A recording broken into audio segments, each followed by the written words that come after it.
जो चलते हैं मेंटल मैथ क्लास 7।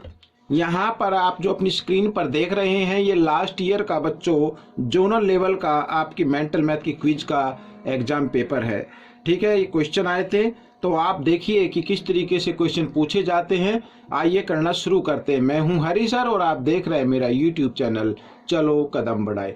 तो बच्चों यहाँ पर प्रश्न नंबर पहला है और क्या लिखा है देखो, प्रथम 7 विषम संख्याओं का माध्य ज्ञात कीजिए। ठीक है, विषम संख्याएं जो दो के पाड़े में नहीं आती, जैसे 1, ठीक है, ये 3, 5, 7, 9, 11, 13, कितनी है 7, एक काउंट कर लेते हैं 1 2 3 4 5 6 7। जी हाँ, अब इन संख्याओं का माध्य ज्ञात करना है तो इसके दो तरीके हैं बच्चों।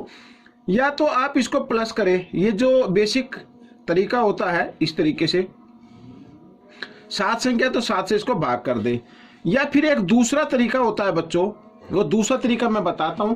वो जो दूसरा तरीका है वो सिर्फ तभी लागू होगा जब यहां पर जो भी संख्याएं हैं उनके जो बीच का अंतर है वो बराबर रहे। ठीक है, इनमें देखो बराबर, इनके बीच में अंतर गैप जो है वो बराबर चल रहा है। तो इस तरीके से समझ में आया, या फिर कंटिन्यू नंबर होते हैं तब हम उसको निकालते हैं। आइए देखो, इनके बीच का गैप बराबर है तो आपको एक शॉर्ट ट्रिक अपनानी है।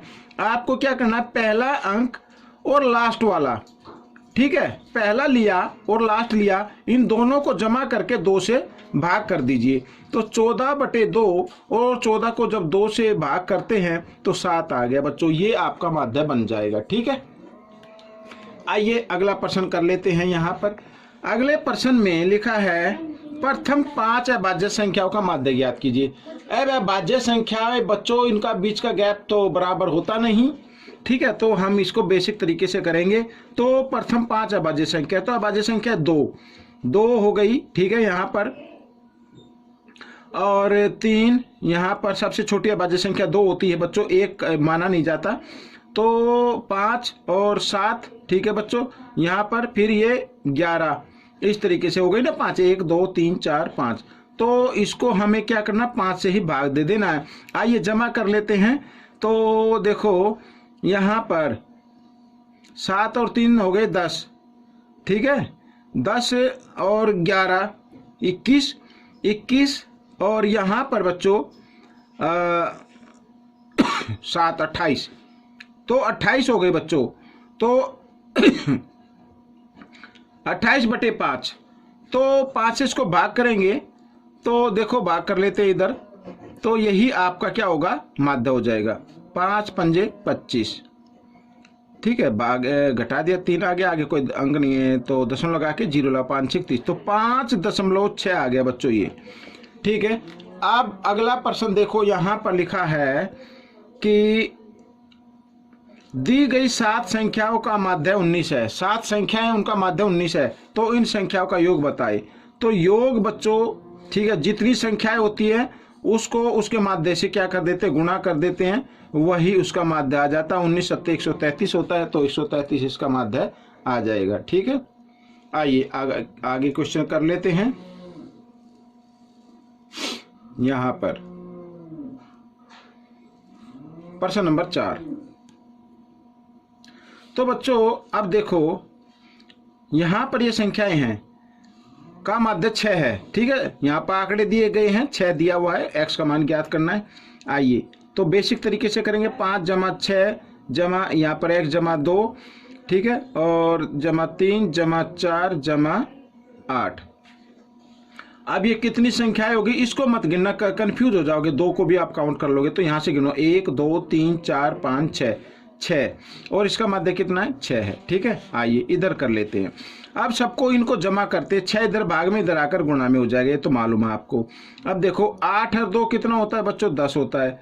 6 और 4 कितना होता है, 10 होता है। 10 और 10 20 हो गए, और ये 8 28। तो यहाँ पर लिखेंगे x जमा 28 और बराबर 6 गुणा 6। ये 6 इधर भाग में था ना, इधर आकर ये गुणा में हो गया। तो x का मान निकालना, 6 6 36, और यह जमा 28 इधर आकर घटा 28, और 36 में से 28 अगर हम घटा दे तो 8 आ जाता है बच्चों। ठीक है, ये आपका आंसर आ गया। आइए आगे कर लेते हैं बच्चों। यहाँ पर थोड़ा सा इसको मैं सेट कर लेता हूँ, थोड़ा सा इस तरीके से। आइए कर लेते हैं। देखो प्रश्न नंबर 5 भी ऐसा ही है। यदि दिए गए आंकड़े का माध्य 12 हो तो x का मान ज्ञात कीजिए। आइए इनको जमा कर लेते हैं। पहले 3x जमा 2 और जमा 7 जमा 10 और संख्या कितनी है 1 2 3 4 5 5 है। तो यहाँ पर माध्य दिया हुआ है 12। ठीक है, आपको क्या करना है, इस 5 को ये भाग के रूप में इधर आकर गुणा के रूप में हो जाएगा और इनको जमा कर दीजिए आप। ठीक है, आइए जमा कर लेते हैं। देखो 8 और 2 10, 10 और 10 20 हो गया, 20 और यहाँ पर 7 27 और 6 33, तो 33 हो गया बच्चों। 3x जमा 33 बराबर 12 गुणा 5। ठीक है, ये भाग में था ना 5, इधर आकर गुणा में हो गया। अब 3x बराबर यहाँ पे 12 पंजे 60, 60 में से 33 घटा दीजिए, कितना आता है 10 में से 3 गए 7 और यहाँ पे रह गया 5 में से 3 गए 2। ठीक है, ये आ गया।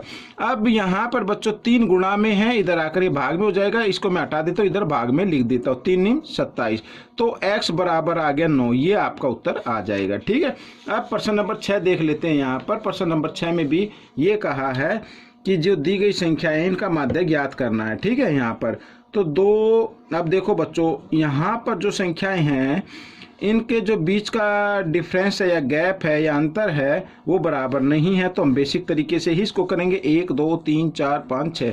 ठीक है, 6 से इसको कर देते हैं। अब देखो यहाँ पर 24 और 6 कितना होता है 30 होता है बच्चों, और 8 और 2 होता है 10, 30 और 10 हो गया 40, 40 में हम ये जमा करते हैं 15 तो 55 हो गया, 55 और 11 हो गया 66, तो 66 को 6 से करते हैं बच्चों यहाँ पर, तो ये आ गया बच्चों 11, तो ये आपका आंसर बन जाएगा। ठीक है, इस तरीके से करना है। आइए प्रश्न नंबर 7 कर लेते हैं। यहाँ पर लिखा है यदि दो संपूरक कोणों का अंतर 108 है तो छोटा कोण बताए। अब संपूरक कोण उसे कहते हैं बच्चों जिन दो कोणों का योग 180 होता है। ठीक है, तो माना पहला कोण हम इसमें लिख लेते हैं x डिग्री का, तो दूसरा कोण कितना का होगा वो लिख लेते हैं। तो 180 में से अगर पहला कोण घटाते तो दूसरा आ जाएगा। आप प्रश्नानुसार इसको आप कर सकते हैं। ठीक है, यहां पर कहा कि दो संपूरक कोणों का अंतर यानी 180 घटा x और ये वाला, इन दोनों का अंतर के लिए घटा का निशान लगा दिया, कितना है 108। ठीक है, अब तो हमें छोटा कोण बताना है। आइए कर लेते हैं। तो घटा x और घटा x कितना हो गया, घटा 2x हो गया बराबर 108 और ये 180 जमा का है, इसको इक्वल के साइन से इधर लेके आ जाओ तो ये घटा का हो जाएगा। आइए घटा लेते हैं। 2x बराबर, अब 10 में से 8 गए 2। ठीक है बच्चों, यहाँ पे रह गया 7, ये आ गया बच्चों। तो बड़े नंबर के सामने घटा का, इसलिए घटा का है, घटा से घटा का निशान काट दिया। आइए इधर कर लेते हैं। x बराबर 72 और 2 इधर गुणा में था, इधर आकर ये भाग में आ गया, तो 2 से इसको भाग दे देते हैं तो आ गया 36। तो x बराबर आ गया 36। तो बच्चों ये छोटा कोण है। ठीक है, बड़ा कोण तो इससे ज्यादा आएगा, 180 में से 36 घटाएंगे तो बड़ा कोण आ जाएगा। हमें तो छोटा कोण ज्ञात करना था, ये आपका उत्तर आ गया। अगर ये पूछा जाए बड़ा कोण ज्ञात करो तो अब आपको क्या करना है, 180 में से 36 को घटा देना, बड़ा कोण आ जाएगा। ठीक है, आइए अगले प्रश्न पर चलते हैं। यहाँ पर प्रश्न नंबर 8 पर देख लेते हैं ये। अब प्रश्न नंबर 8 बच्चों यहाँ पर लिखा है दो पूरक कोण। ठीक है, दो पूरक कोणों के बीच का अंतर 24 है, तो कोणों का मान बताना, दोनों कोणों का मान बताना है। अब पूरक कोण किन्हें कहते हैं, जिन दो कोणों का योग कितना हो 90 हो। तो माना पहला कोण x डिग्री का है, तो दूसरा कोण कितने का होगा 90 घटा x का हो जाएगा। और प्रश्नानुसार करके इसको आप सोल्व कर सकते हैं जैसे पहला किया। ठीक है, अब यहाँ पर यह आ गया बच्चों एक कोण और ये आ गया दूसरा कोण, इनका लिखा अंतर के लिए घटा का निशान लगा दो और अंतर यहाँ पर लिख दो 24। ठीक है, अब घटा x और घटा x हो गए, घटा 2x हो गए बराबर 24 और 90 इधर जमा का है, इक्वल के साइन से इधर ले आते हैं, इधर हो जाएगा घटा का। ठीक है, मैं इधर कर लेता हूँ अब आगे। तो घटा 2x बराबर 10 में से 4 गए 6 और यहाँ पे रह गया बच्चों 8 में से 2 गए 6। ठीक है बच्चों, इस तरीके से, और बड़े नंबर के सामने घटा का निशान है इसलिए घटा का निशान मैं लगा देता हूं। अब यहाँ पर घटा से घटा का निशान कट गया तो x का मान निकालना है 66/2। तो बच्चों ये आ गया 2 3 6 2 3 6 33 आ गया बच्चों यहाँ पर। ठीक है। अब दूसरा कोण कितने का होगा वो भी हम निकाल लेते हैं। तो ये तो पहला कोण आ गया, पहला कोण x का था। दूसरा कोण आएगा बच्चों आपका, दूसरा कोण ये था 90 घटा x, तो 90 घटा 33, ठीक है। आइए 10 में से 3 गए, यहाँ पर 7 आ गया, यहाँ पे रह गया 8, 8 में से 3 गए 5, तो ये आ गया बच्चों। तो इस तरीके से ये प्रश्न भी आपका हल हो गया। अब करेंगे हम बच्चों अगला प्रश्न। यहाँ पर देखो क्या लिखा है, इसको मैं एक छोटे तरीके से मैं आपको बताऊंगा, देखो ठीक है ना। टेलीविजन और एक पंखे की कुल लागत 18,000 रुपये, यानी दोनों चीज ली, पंखा भी लिया टेलीविजन भी लिया, तो 18,000 रुपये की आई। अब आगे लिखा टीवी की लागत एक पंखे की 5 गुना है। टीवी की लागत कितनी है? 5 गुना। तो टेलीविजन का मूल्य बताना हो, बताओ। तो पहले हम मान ज्ञात करते। देखो छोटा तरीका कैसे है, आप वैसे भी कर सकते हैं। माना यहाँ पर देखो ये जो मूल्य है ना 5 गुना है, ये टीवी का है, तो पंखे का मूल्य x मान लो और टीवी का मूल्य 5x आ जाएगा। इस तरीके से भी आप कर सकते हैं। लेकिन अगर आपको शॉर्ट तरीके से निकालना है तो देखो यहाँ पर ये 5 गुना किसका मूल्य है? टीवी का मूल्य है। टीवी का मूल्य कितना है? 5 गुना है। तो पंखे का मूल्य कितना होगा? यानी ये 5 भाग है तो पंखे का मूल्य 1 होगा, और दोनों को जमा करें तो कुल भाग कितने आ गए? 6 आ गए। तो हमें क्या करना है, यहाँ पर जो मूल्य दिया हुआ है उसको आप 6 से क्या कर दे? भाग कर दे। 6 × 3 = 18 और 3 0 तो 3 0 आ गए, ये मान आ गया बच्चों। अब हमें निकालना है टेलीविजन का मूल्य। तो टीवी का मूल्य, ठीक है ना, टीवी का मूल्य है 5 गुना। तो इसको जो मान आया है इसको हम 5 से क्या कर देते हैं? गुणा कर देते हैं। 5 × 3 = 15 और 3 0 आ गई बच्चों, ये आ गया आपका आंसर, ठीक है। और पंखे का पूछा होता तो पंखे का तो ये आ ही गया है आपके सामने। आइए आगे का क्वेश्चन करते हैं।